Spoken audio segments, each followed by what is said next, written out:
Okay.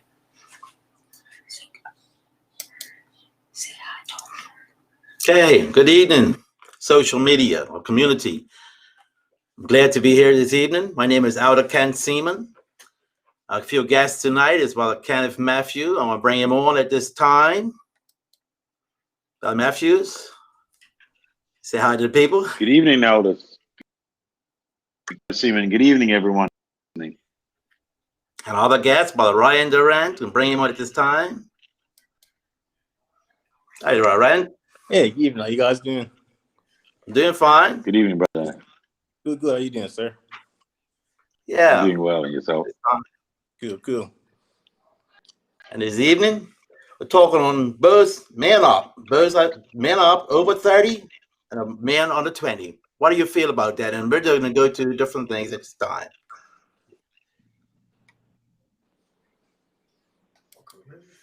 It's all in the book of Ruth. That's what we're dealing with this evening. Man of mighty value. I look in that book, I see so much that's for today. Although it's so far back, but it's current today. And we can see that today. Sure. So let's get mighty man. Like I said, we guys being over 30s, we can give some advice possibly to the 20s that may have questions of how we come along, how we be in the church, how we survived. Times have changed. So we definitely see that. It's not the same as it used to be. I wouldn't want to be in this age bracket right now. It was a little easier when we was coming up, but today it's a lot more challenges with media. Oh, absolutely. So much. I tell you, it's amazing. In Ruth 2:1, Naomi had a kinsman of her husband's mighty man of wealth of a family of Elimelech. Brother Rent, how you feel about that? Say it again. I couldn't hear you. I think you kind of dipped out just now. Ruth 2:1, and Naomi had a kinsman of her husband and a mighty man of wealth of family of Elimelech, and his name was Boaz. You read the story, I'm sure, about Boaz. Yeah, for sure. That was a deep one there. You know, I mean, it's a lot of things, like you said, it's a lot of things you could take out from it, from being back then, and obviously you could apply it for today. So, yeah, it's juicy, that's for sure. And Brother Matthews, how you feel about that? I look at it. A kinsman is like family. You know, it was a mighty man. He was a man of wealth. He was a family member. He had money. You know, he had standard in the community. You know, so yeah, that's Boaz. There was a lot speaking about him at that point. Yeah, definitely. I myself, as reading through it, it really touched me of how he came to the wicked, as we would say today, seeing widows been through so much. He opened up his arms, his wealth, to share with them. He didn't have to do that. But I'm looking at that as like we can be examples as well, because sometimes we may see somebody in need. God has blessed us. Why not share it? But some of us want to hold it for ourselves. I'm thankful that I can look and see that example that he gave. And it's so, like I said earlier, it's so current today.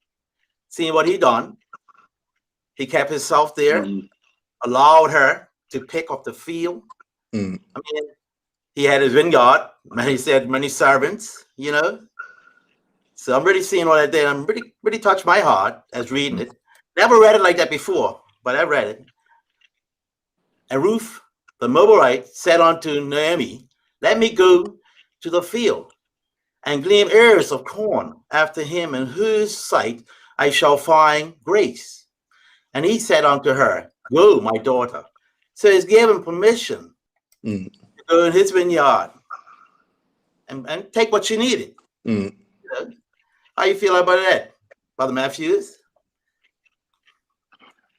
Well, it's awesome because he allowed that, because seeing something, reading that and knowing the issue back in them days, they didn't just allow anybody to go in their field. They didn't allow anybody to just go pick the crop. And what was left in the field was really for the field.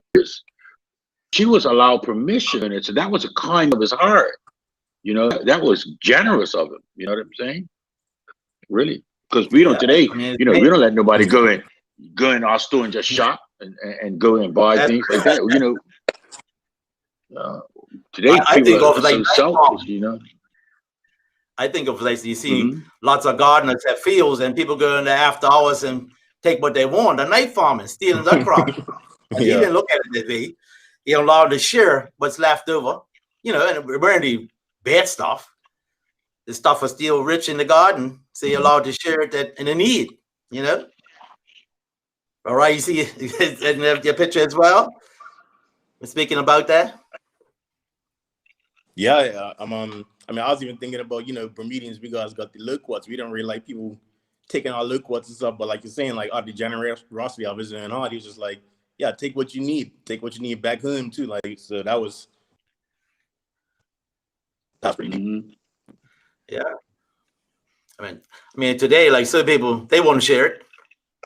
Don't you talk to the court police? Say, no. But he saw the need, you know, her being a widow, and like I said, she not only took it for herself, but she shared it with her mother-in-law, and he allowed that. Yeah, you know that. You know, so many benefited from his generosity. You know, as he kept himself, he just made sure that the servants weren't going to touch him. No, let her do what she's got to do. Let her take what she wants to take. I just want to go to another one here. Let's see. Yeah, that was interesting too. What you say right there, Elder. You know, can you hear me, Elder? Can you hear me? Yeah, go ahead. 1, 2. Yeah, you know. That was interesting. What you just said. He allowed her to do that, and he told the others, you know, to allow her to go ahead and pick up this reaps or what was left.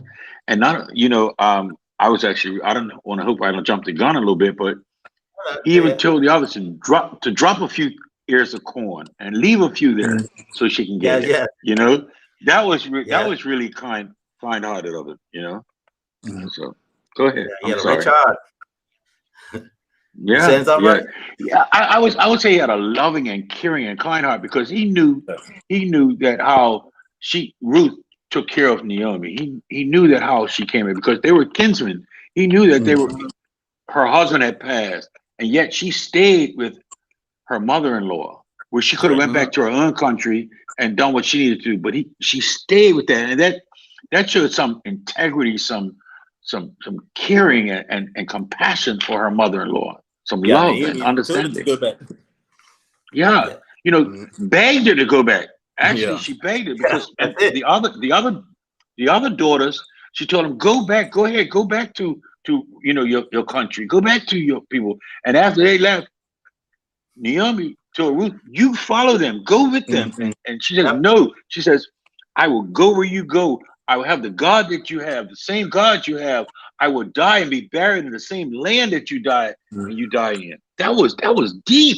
Yeah. That was awesome. You know what I'm saying, Deacon? Yeah. Oh yeah. That was like, I mean, how many of us today can say, you know, I'm gonna go with you, and when you die, I'm gonna die, and when you get buried, I'm gonna get buried, and what you eat, I'm gonna eat. You know? Yeah.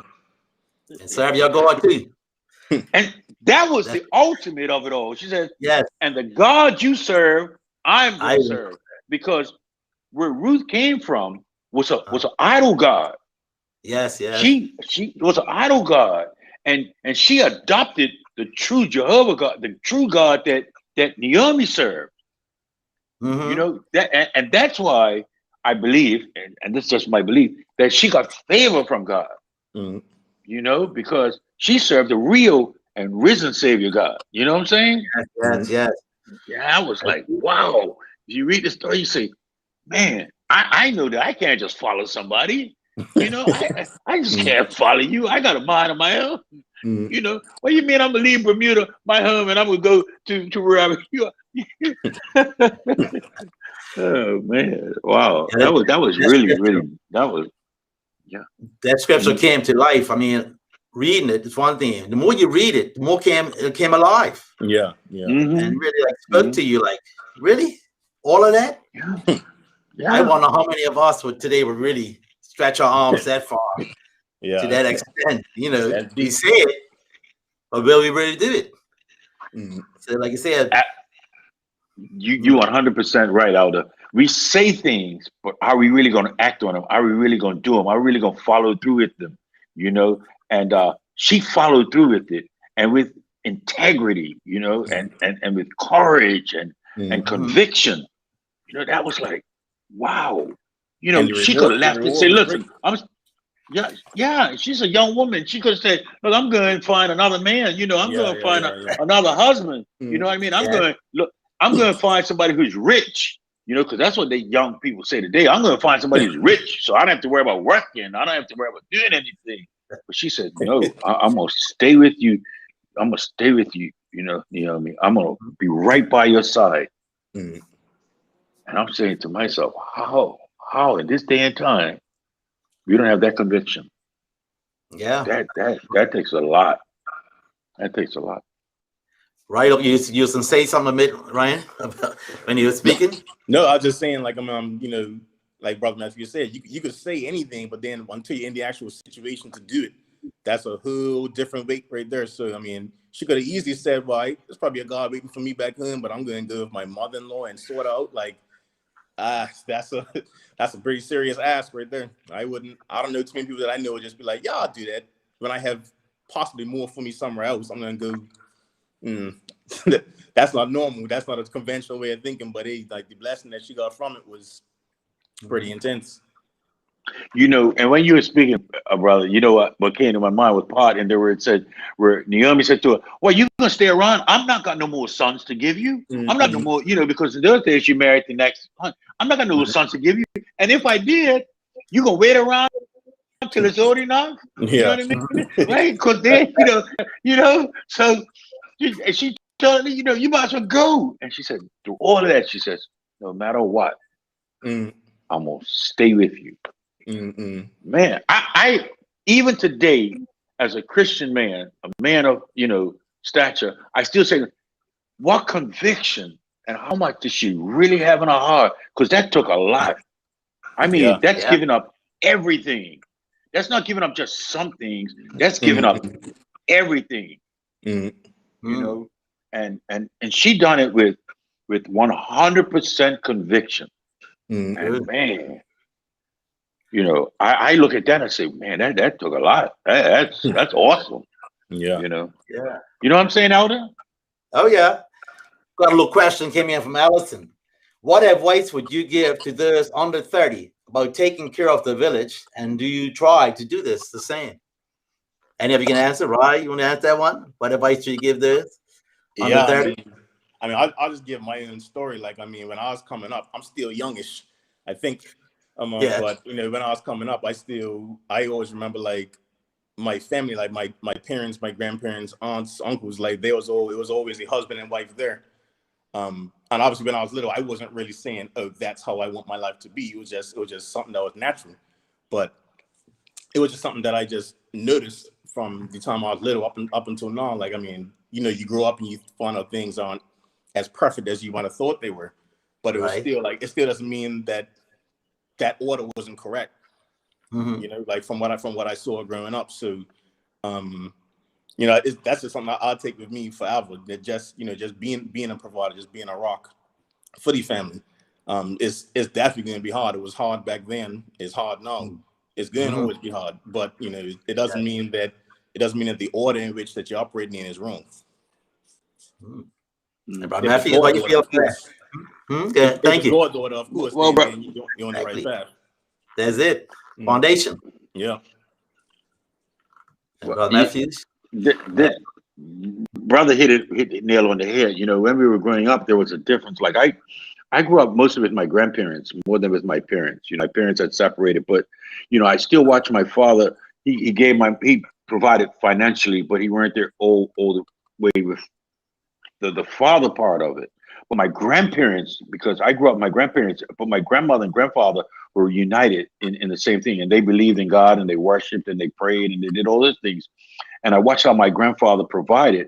But you know what was so unique that this area is that my grandfather, you know, and my grandmother used to say, "Go take Miss Jones some of these vegetables," And I'll get over to Miss Jones's house, and Miss Jones will say, "Go take Miss Smith over there some of these eggs." I'll get over to Miss, and I ride my bike, right?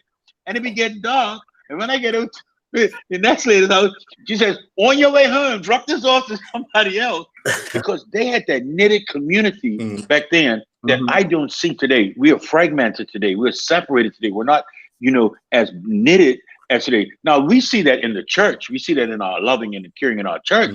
But outside of our church, in the community, it's not as bonded as they were back in the days. And I'm a little bit older than my brother there, but I can see the difference. Yeah, I'm not going to tell my age either, brother, but I still look good because God's favors on my life. That's what I said. But I look back now and see the difference that it was from then to now. And looking and reading the story of Ruth, you can see how Boaz took care of not only Ruth, but the mother-in-law and the reapers in the field, the families in the union. That was like, who is this guy? Yeah, who is this guy?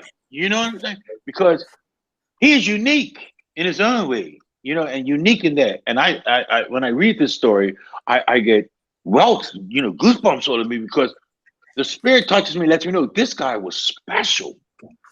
You know what I'm saying? He weren't just anybody, because if you later on in the story, you find out why he's special, and then I won't jump the gun, but not yet. He was special, even in his little deeds.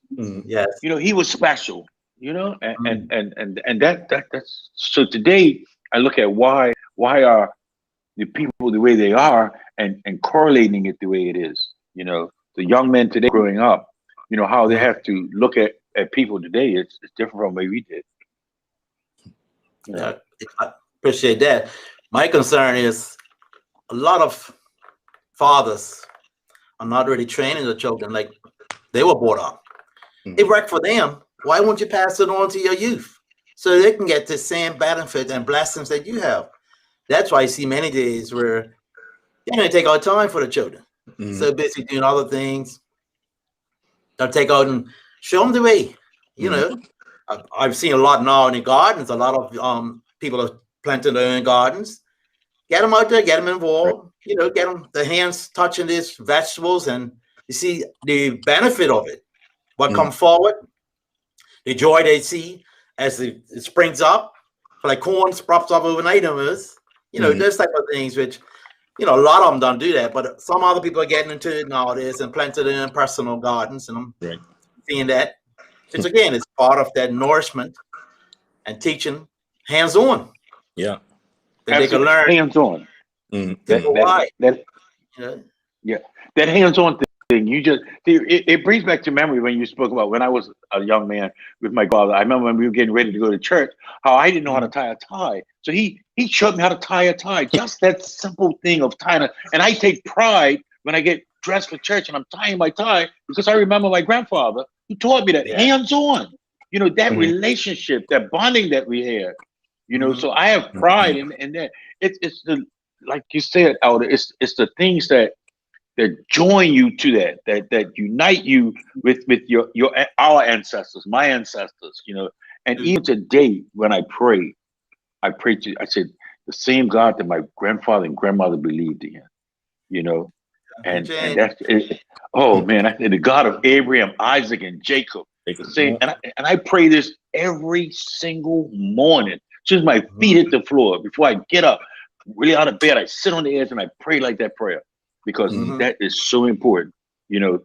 I see that. Anyway, I was just thinking back to when I was small, when my parents and I were dropping people home from church or somewhere at night, I would always have to walk the other lady to the door.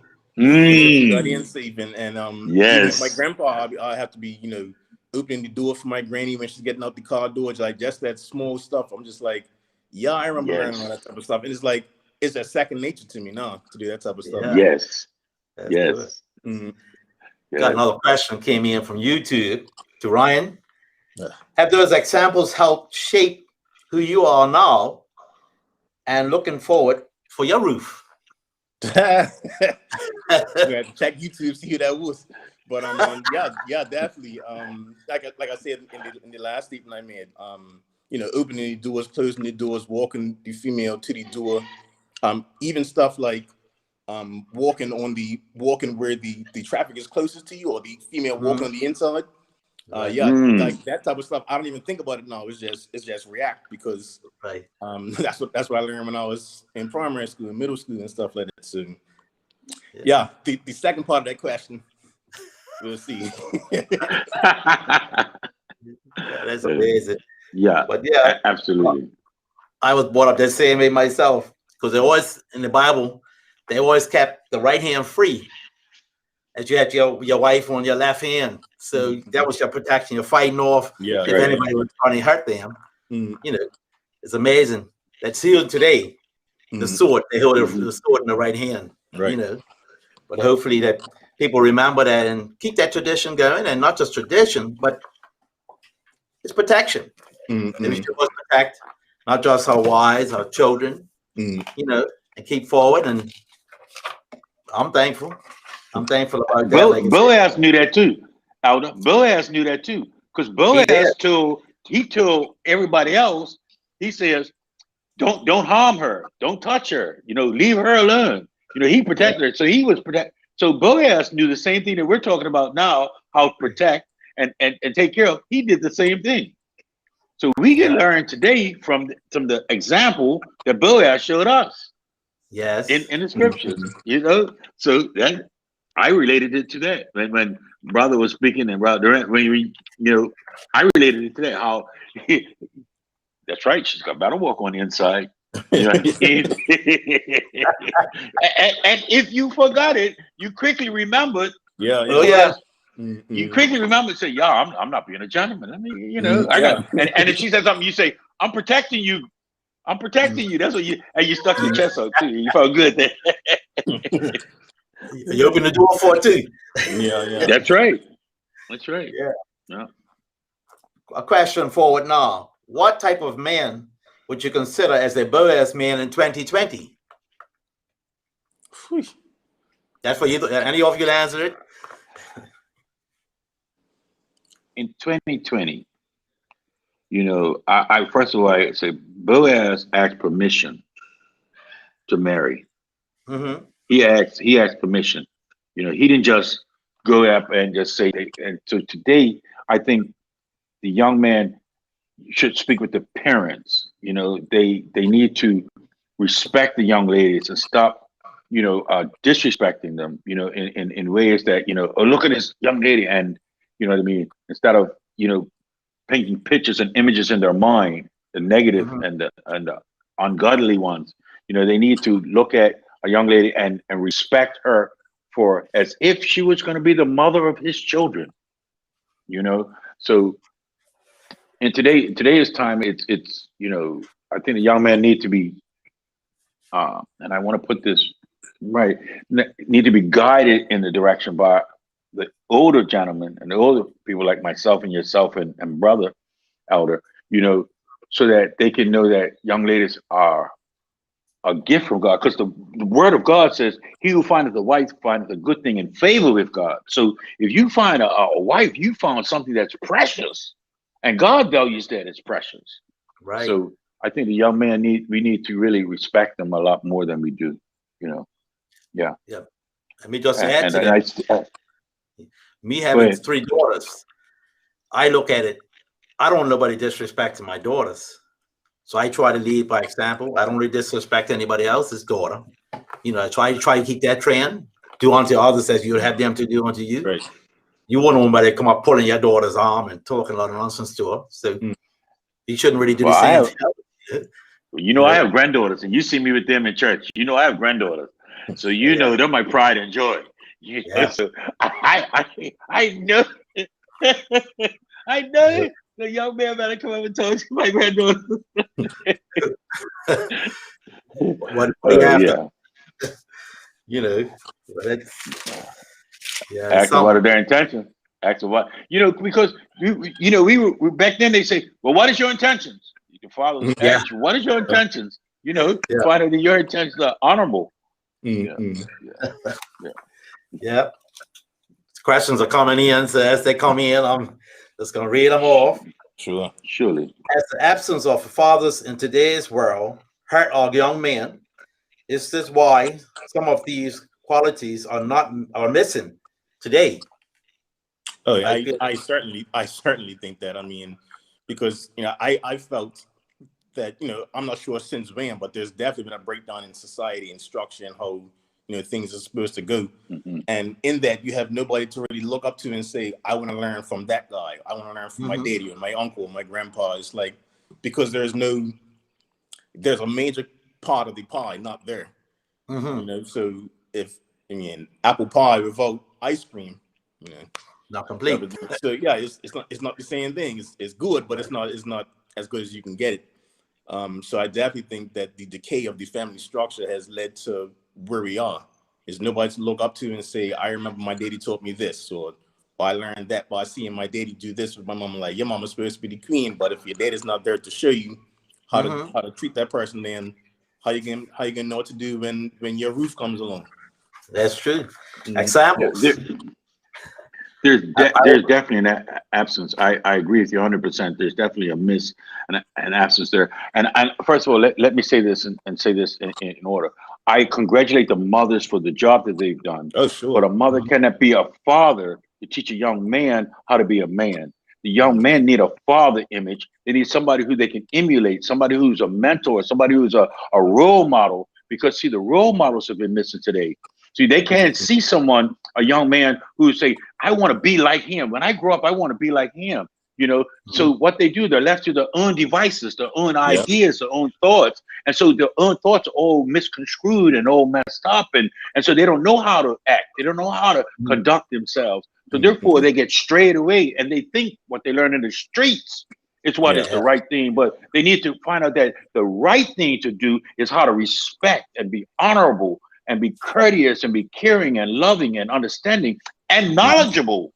Because see, my people perish for lack of knowledge. So if you ain't knowledgeable about these things and you don't know about it, or you don't have guidance in these areas, then you're lost. And that's what happens to a lot of my young brothers out there in the street today. They're lost, and I feel so hurt. So when I get an opportunity to work with these young men, I pull them in and say, hey, what do you think about this? And I throw questions like you're throwing at us, Elder.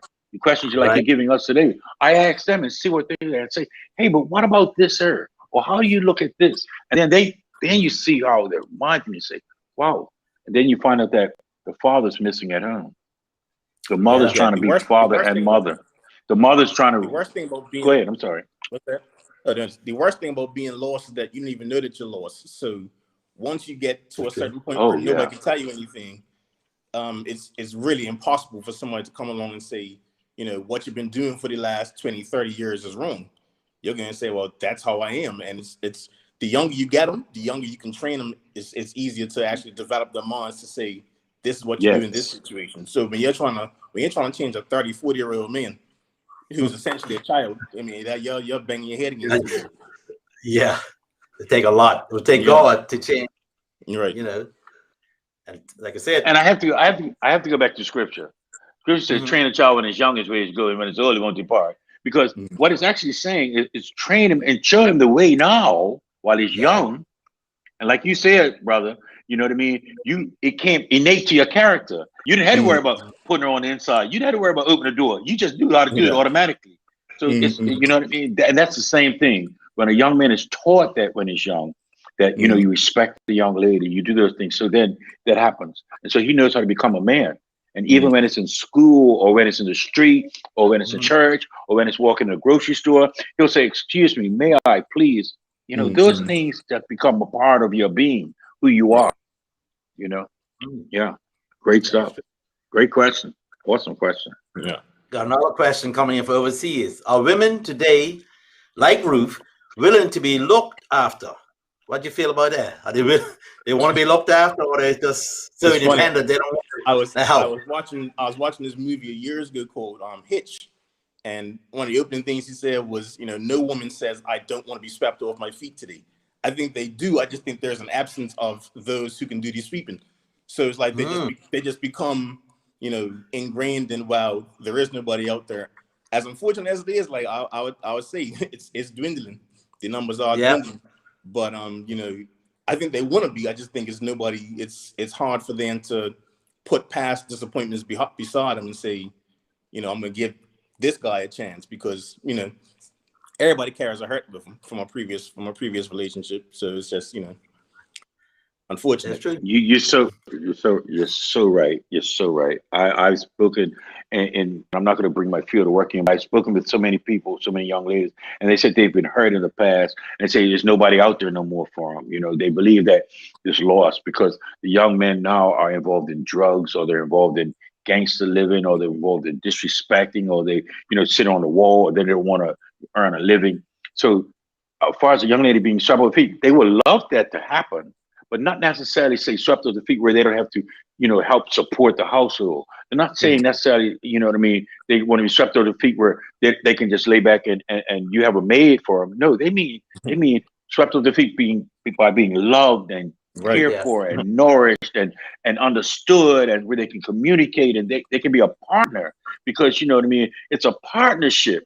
And that's what they're looking for, but they don't see that, because, you know, what happening is that you have some, not all, but some young men that are just want to figure that they want the young lady to get out and work and make the money, and they can stay home, you know, do that, and it's not so.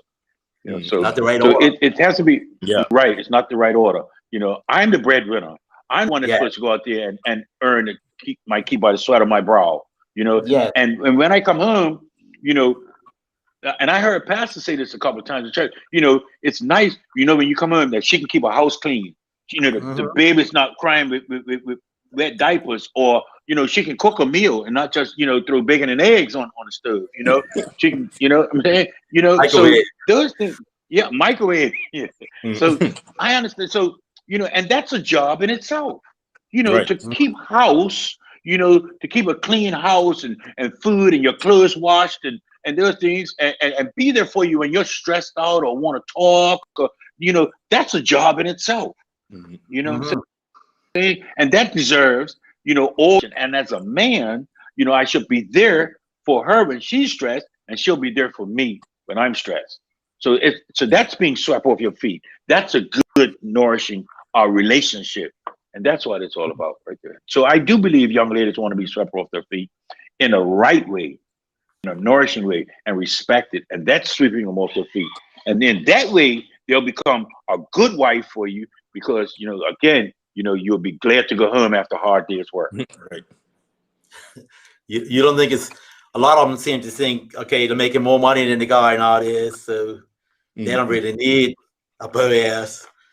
You know, they're making probably twice his paycheck, so they can support themselves. How you feel about that? But again, go ahead. I'm sorry. Go ahead.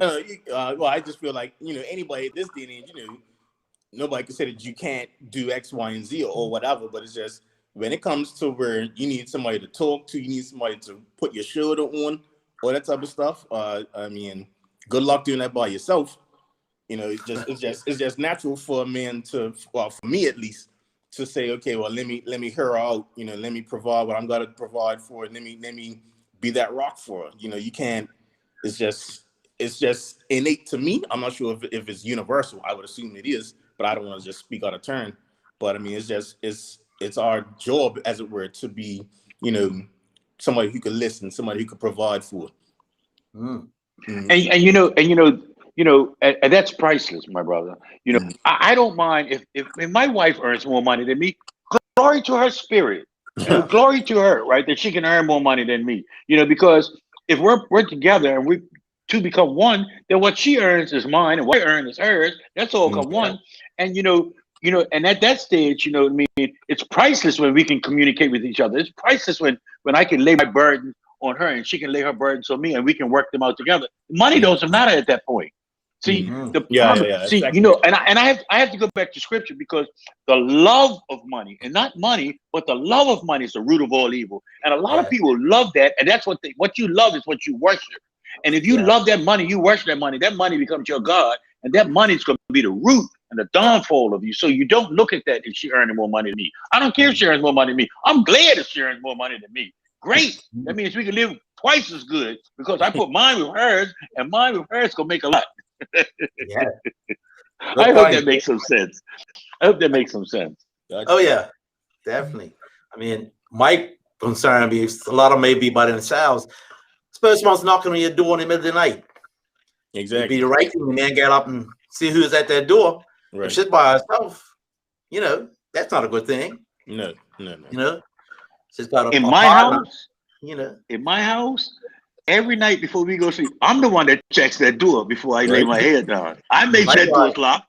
I make sure their windows and their shutters are down. I make sure in my house. I can't speak for anybody else's house. In my house, because this way I know I'm the man of that house, and that's the way I do my household.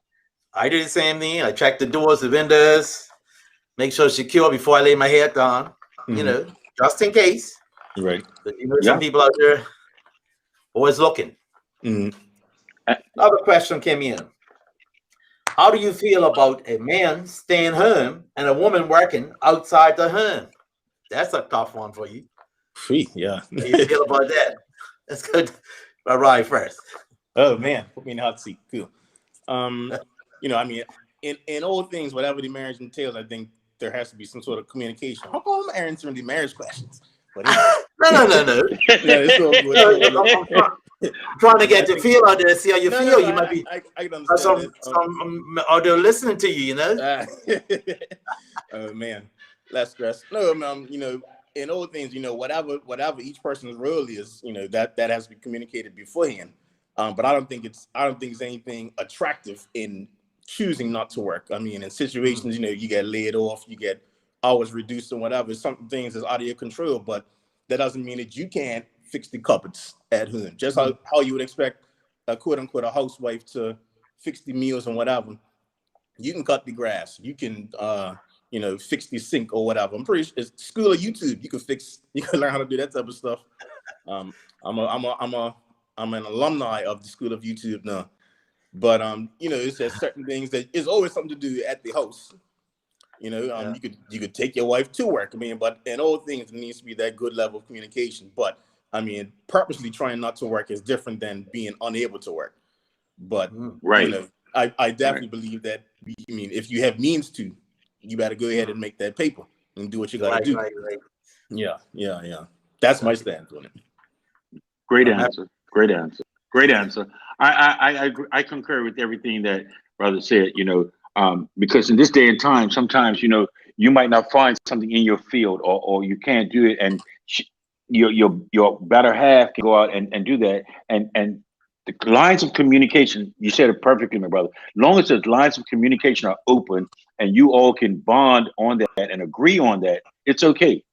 But if you decide that I don't want to work or I ain't gonna work, now I look down on that, because now you're not standing up to your men responsibility as a man of the house, as a father, or someone in responsibility, with responsibility. But if you two come together and agree with that, because they've got now where they have some fathers can stay home with the baby and still get paid, just like a mother stays home with maternity leave. Some fathers can. They've got those things. So our society has evolved into another era now.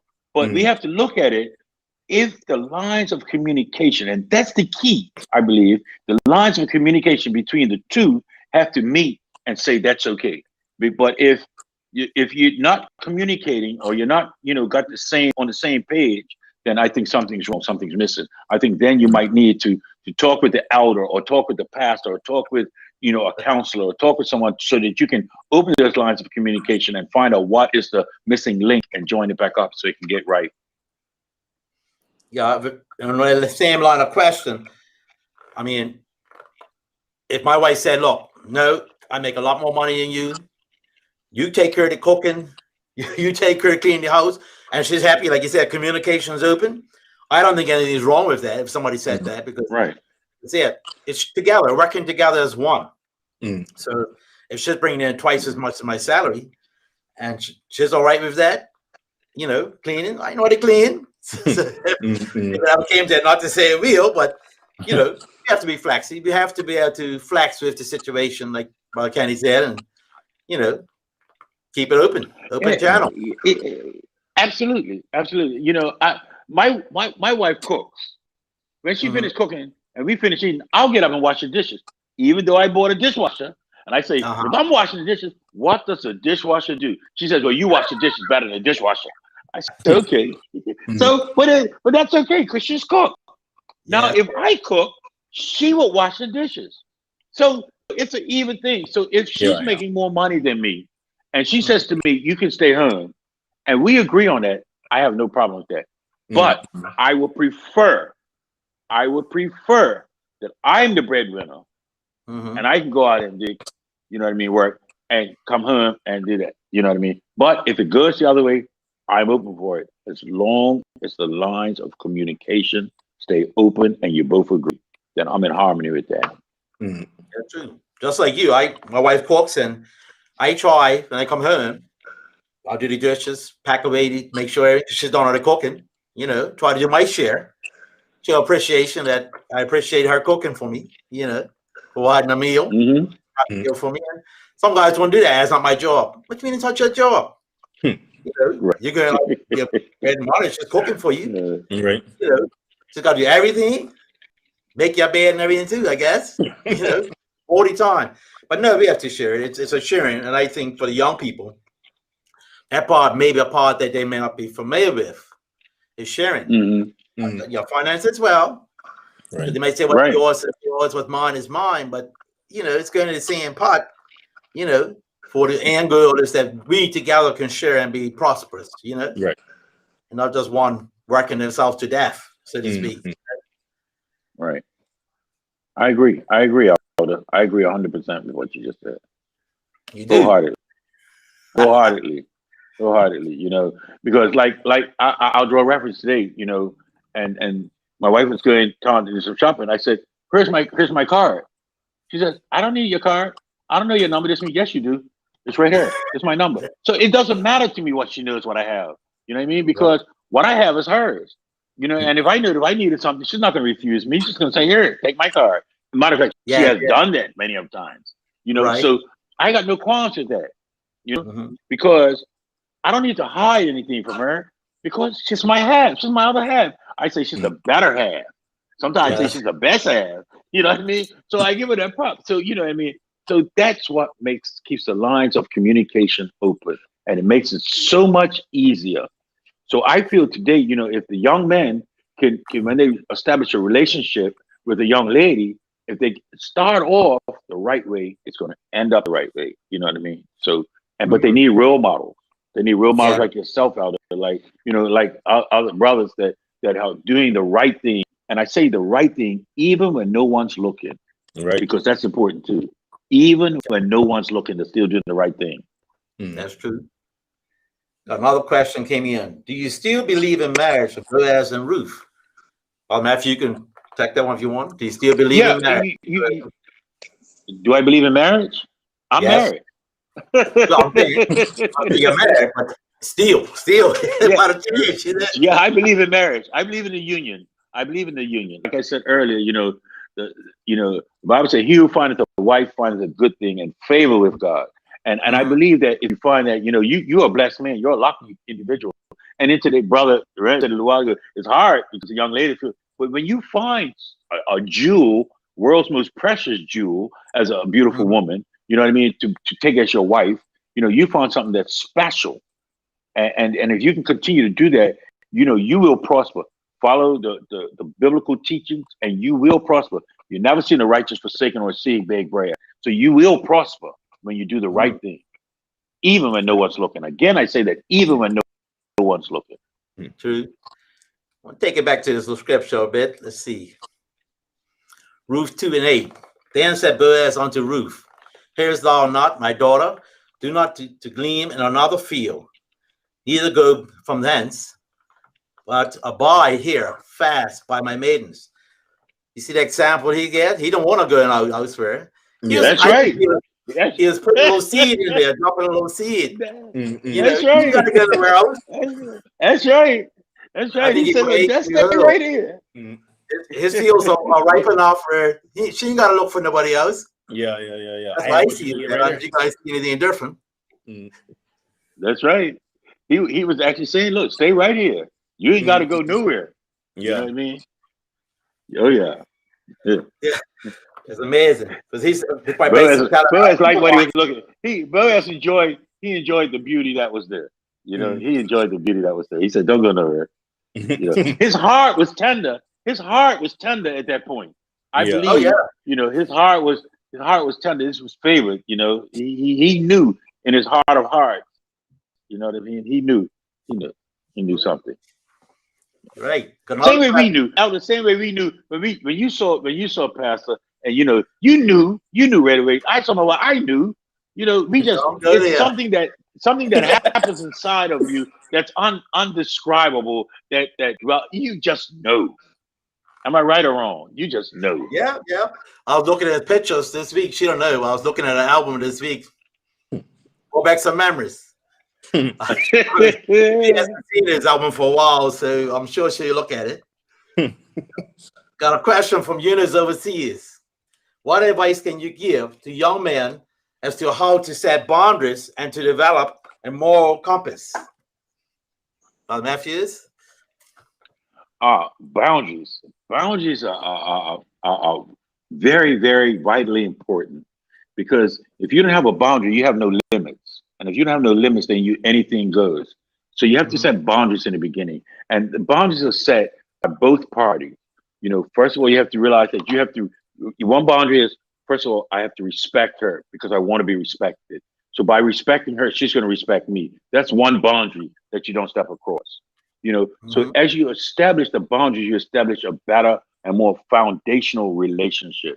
And that's what is so important, because if you have no boundaries, you have no, what's the word I want to use? There's no justification for what you do. You can just do anything. And so boundaries are absolutely a necessity. Sure. Yeah. Right. You have anything to say about that? Yeah, well, I mean, just piggyback me, and anything good could be catastrophic, so it's just best, just to understand each other and communicate, we're going to do this on well, we're not going to do this, I guess, as it were. We're not going to do this because, there's no telling. Once you look over, grass isn't always green on the other side. Once you look past that corner, you'd be like, it's the point of no return now. So, that's not even good here.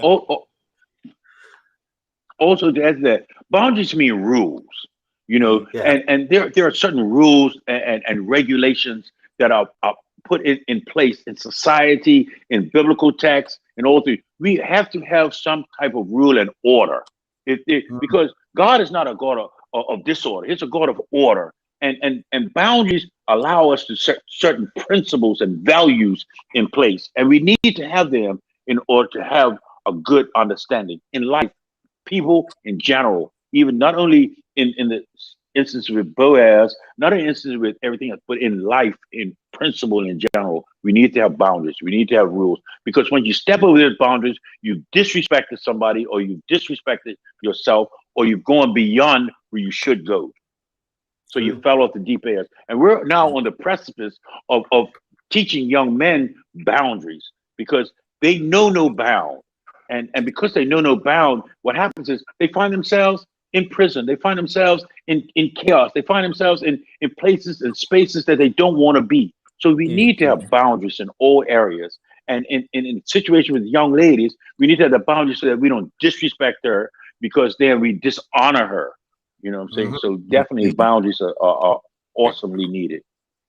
Yeah, I see that in my workplace sometimes, and I hear how the fathers talk to the young youths and curse them off. That's setting them up for a fall. Because Ben is on his own. He's going to do the same things. He thinks it's normal. Yes, certainly the way he should go. He thinks it's normal to curse somebody off, or how can you tell him at that point? How can you tell him at that point that they're wrong for thinking that's right? His read you like a book, and I always say it. The kids are like a sponge. They suck it up. Yes. The draw, the written, and everything that you put out there, they're grabbing it, and they're going to remember it. And they may bring it up to you and hurt your heart one day and say, well, you done this. Yeah. I saw you do it, and they're going to tell you. And how do you feel about that? I'm admiring when I see director on the keyboard, and the youth are coming up there. They're learning. They're seeing what you do, the drama. Yeah. Watching them. My prayer is that outside things stay the same, where they can say the Mm, same consistency on the keyboard and same consistency on the drums and guitar, that they can mm. feel like there ain't no Right. difference. You should be the same. Yeah, You because know. a lot of what I try to show these young lads is not. I'm not trying to teach them how to play chords. It's more about being disciplined in the situation that you're in, like standing up for the prayer, standing up for the Mhm. Apostles' Creed, and things like that. You're not going to be eating your sandwiches back here. Like it's a Yeah. respect for the area that you're in and for the position that you're in more than anything. Yeah. I must Train them up. congratulate you too, brother. I watch you. I watch you in church often, man. And Thank the discipline and the respect and the way you conduct yourself, even when you're walking up and down, when you're playing your music. I got to give you props on that, and I got to give it to you openly thank and honestly, man. I love the way you do that. So thank continue you. to keep up Appreciate the it. great work that you do, man. I'll You're a do my great best. man of God. Appreciate you. Yeah, A lot of people watching you. Yeah, yeah. yeah, I was in town at yeah. Gorham. You're I was in town watching you Gorham even when State. you don't Somebody know was they're like, watching you. yeah, somebody at Gorham State. Hey, Eddie Guy plays on channel 24. Yeah, mask on and over. They still recognize me, so I can't hide. Yeah, It's that's an right. example. It's a testimony. You Mm-mm. know, Hmm. and they see, and they might come up to you and ask some questions when they know more about it. That's the Right, right. opportunity. That's right. You drop to see it, and Mm-mm. they Yeah, see it, and it's good. yeah. I don't want them to see me out at some club throwing up on the side of the road because I'm drunk. Then like I can't. Right. It's almost like I'm two-faced. Like then they're like, oh, I used to trust that guy, but no, wait, like so you never know who's watching you and when. They'll bring it up in your face too. Even Trust Oh me. yeah, they sure will. They know. even when no one's looking, Mm-mm. even when we think no one's looking, Right. someone's watching. Mm. Because people say they see me. I say, you sure it's me, not my twin? And they say, Right. I'm not a mask on, like you said. They said, no, it's you. I know it's you. Mm-mm. Probably have to watch it. They're all testing us sometimes to see how we Yeah, respond. I You tell know. people, anybody could be Prince Charming on Valentine's Day, but what you doing the day after? So it's like you just got to keep that consistency going. Old 365. Yes. Mm. Got you. It's been good talking and getting close to the end. It's a challenge, but like I said, I'm always trying to be an example. Even my daughters, like I said, I try to be respectful to them. Jana likes to learn different things, and because she's a girl doesn't mean I can't teach her certain things about the house. That if for some reason her husband's not there, something goes wrong, she has a way of dealing with it. You Mm. know, knowledge is power. So it's Right. training Mhm, up. Just like Boaz is training up. Mm. mhm. Another question came. What does Ruth look like in 2020? What does Ruth look like in 2020? Well, Matthews, what does Ruth look like in 2020? Ruth is like the rose's heart, man. Ruth is beautiful. She's gorgeous because if you really look at to find a woman that has so much integrity, so much respect and honor and discipline and all those positive affirmations about in 2020 to find Ruth, like you found a jewel. Ruth was unique. Mm-hmm. You know, wow. I when I read the story of Ruth, I have to say, man, I have to look at where she came from and where she deserved everything she got from Yes. Boaz. Everything. She deserved it. She earned it. She worked for it. You know what I mean? She was kind enough to do the right things and she listened to instructions, from Naomi. She followed it to the letter. And that's why she got. So today is Ruth, is a woman of God. Today's Ruth Mm-hmm.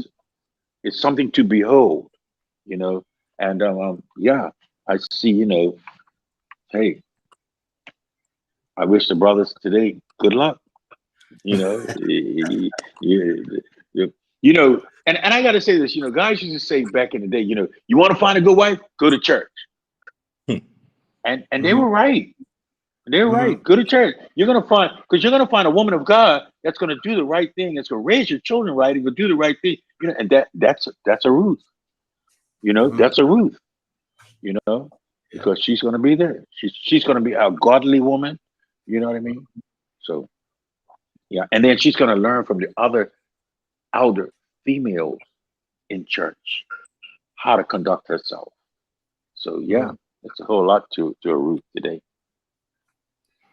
Yeah, I think it's putting time, like you said, not just Ruth and Boaz, putting quality time with the young man and young women, like you said, the older ones, take them under the wing. Mm. You know, tell them some of the stories, some of the issues they've been through and how they got where they are today. And I'm sure they'll be surprised of some of the situations they've been through, but still stood tall and on top today because of they stood tall, even though they went through. Just as Boaz and Ruth and Naomi going through, but they stood the time. And that's a good example of Ruth following in the footsteps of Naomi. In Spanish, they would say mucho bonita, very beautiful, very beautiful. Yes, she'll be beautiful. I mean, if you saw a Ruth today, you know you'll know she's a Ruth because the way she's going to conduct herself, the way she's going to walk in, you know, and everybody is going to say, yeah, she's lovely, she's beautiful, Right. she's a good person. You know what I mean? And because you know sometimes you don't have to say a word. Your character and your demeanor speaks volumes for you, and that's what a Ruth is. She'll walk in, and all of a sudden her presence, you know, will demand that observation. You know that, yeah, absolutely. I have a little note that says, "Do you want to do a part 2?" My brother and elder, I would do a part 2 if you're willing to do a part 2. It's always okay with me. All right. I enjoy this, and if I can, you know, contribute any bit and help anyone, you know, then I'm doing my job. Yeah, I was sort of reluctant to do it, but like I said, I'm always been one. Like I thought you was a pro at it. I thought you was a No. pro at it. The way you do it so good, Elder. I thought you was a I'm pro not at up front. I'm a behind scene person. What'd you say, brother? Man always He's a pro at it, right? Yeah. sometimes I'm up front, and I'll do the best I can with the help of God. I always lean on Him daily, and that's an example in the Bible as well. I wanted to thank the social community for listening in. Thank my participator, Brother Kenneth, Brother Durant. Prayerfully, like the next time around, if it would be, He will enlighten us more to share from the over 30s to the under 20s of how God can keep you. He'll provide, open the doors for you. That's my prayer. I'm thankful. Thank you again. God bless you. God bless. All right. Bye-bye. All righty. Amen.